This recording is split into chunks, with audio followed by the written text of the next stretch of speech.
नांदेड़ में सकल दिव्यांग संगठन ने अपनी मांगों को लेकर एक अनोखा आंदोलन किया। संगठन ने नांदेड़ दक्षिण के विधायक आनंद बोंढारकर के कार्यालय के बाहर अर्धनग्न अवस्था में भीख मांगो आंदोलन किया। यह आंदोलन विधायक और सांसद निधि में से दिव्यांगों के लिए आरक्षित 30 लाख रुपयों का फंड खर्च नहीं होने के विरोध में किया गया। दिव्यांगों का आरोप है कि इस फंड का उपयोग नहीं होने के कारण उन्हें आर्थिक और सामाजिक सहायता नहीं मिल पा रही है।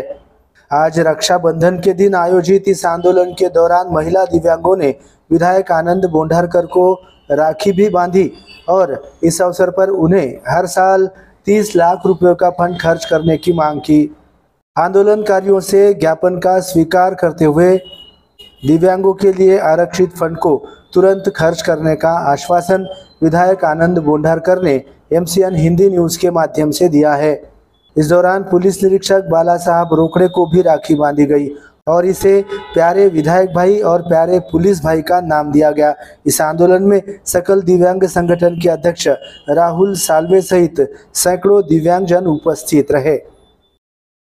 आज दिव्यांग बांधव माझ्याकडे आले होते, काही दिव्यांग भगिनी पण माझ्याकडे आल्या होत्या। त्यांनी आज राखी पौर्णिमा आहे त्यानिमित्ताने त्यांनी मला भाऊ म्हणून राखी बांधलेली आहे आणि निश्चित भाऊ म्हणून मी त्यांच्या पाठीशी राहणार आहे असा शब्द मी त्यांना दिलेला आहे। आणि खरंच दिव्यांग बांधव जे आहेत, दिव्यांग बहिणी आहेत, त्यांना परमेश्वरानंच एक मार दिलेली आहे आणि आपण सगळेजण त्यांच्या पाठीशी राहिलं पाहिजे अशी त्यांची भूमिका आहे।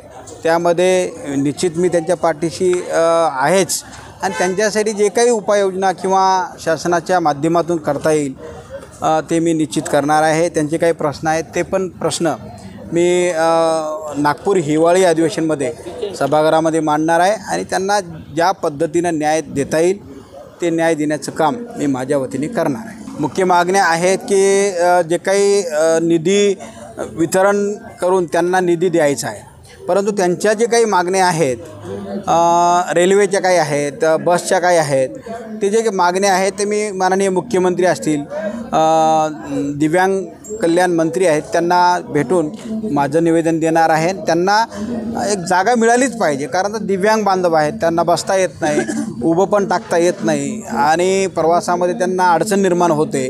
आता त्यांनी सांगितलं रेल्वेच्या काही अडचणी आहेत, त्यांना रेल्वेमध्ये काही जागा मिळत नाही। आता त्यांनी सांगितलं बसमध्ये काही जागा मिळत नाही आहे। त्यांना जागा कशी उपलब्ध करून देता येईल यासाठी शासनानं उपाययोजना केल्या पाहिजे अशी त्यांची भूमिका आहे। आणि मी एक लोकप्रतिनिधी आहे, सरकारमधला लोकप्रतिनिधी आहे, या अनुषंगाने मी 100% प्रयत्न करणार आहे आणि त्यांना मदत कशी करता येईल या दृष्टिकोनातून पुढे काम करणार आहे।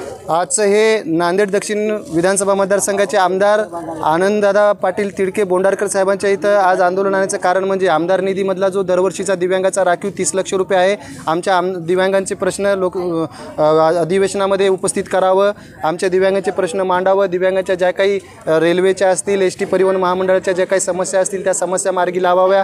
माझे मूकबधीर, कर्णबधीर दिव्यांग आहेत, अंध दिव्यांग आहेत, तसेच हिमोफिलिया दिव्यांग आहेत, या सर्वांचे प्रश्न जे प्रलंबित आहेत त्यांना आम्ही मागण्याच्या निवेदनाच्या अनुषंगाने आम्ही आज आंदोलन काढलं।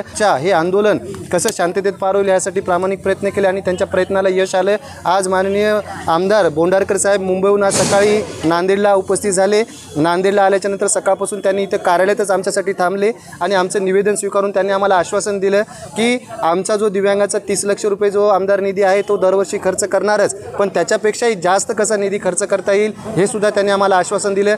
तसेच आमच्या मागण्याच्या अनुषंगाने जे काही मूकबधीर, कर्णबधीर असतील, हिमोफिलिया रुग्ण असतील, अंध दिव्यांग असतील, सकल दिव्यांगासाठीच्या ज्या काही आजच्या आमच्या निवेदनातील मागण्या आहेत ह्या मागण्या त्यांनी पूर्णता करून सोडवण्याचं आम्हाला आश्वासन दिलं आणि आजचा आमचा 6व्या टप्प्याचं आंदोलन आमचं आजचं थांबलं। मी आपल्या माध्यमातून उर्वरित जे आमदार खासदार आहेत त्यांना असा इशारा तथा विनंती तथा मागणी करतो की कृपया आमचा अंत पाहू नये। 15 जूनपासून आम्ही सुरू केलेले आमचं आंदोलन पावसाळी अधिवेशनामध्ये आपण लोकांनी आमचे प्रश्न उपस्थित केले नाहीत म्हणून आम्हाला मुंबईमध्ये पावसाळी अधिवेशनावर धडकावं लागलं। आता आम्हाला आपल्या उरलेल्या आमदार खासदारांच्या घरी यायचं नाही, कृपया आपण आम्हाला ती वेळ येऊ देऊ नये आणि ज्यांच्या घरी आम्ही आता आजच्या या 6व्या टप्प्यापर्यंत आंदोलन मोर्चे नेले त्यांना विनंती आहे की परत आम्हाला तुमच्या घरी येऊ द्यायची पाळी येऊ देऊ नका। आपण जे आम्हाला आश्वासन दिले त्या आश्वासनाची पूर्तता करा, अन्यथा येणाऱ्या स्थानिक स्वराज्य संस्थांमध्ये नांदेड जिल्ह्यातला कुठलाही खासदार आमदार असेल किंवा त्यांचे राष्ट्रीय पक्ष असतील त्यांना आम्ही नांदेड जिल्ह्यामध्ये फिरू देणार नाही, याचा मी आपल्याला इशारा देतो।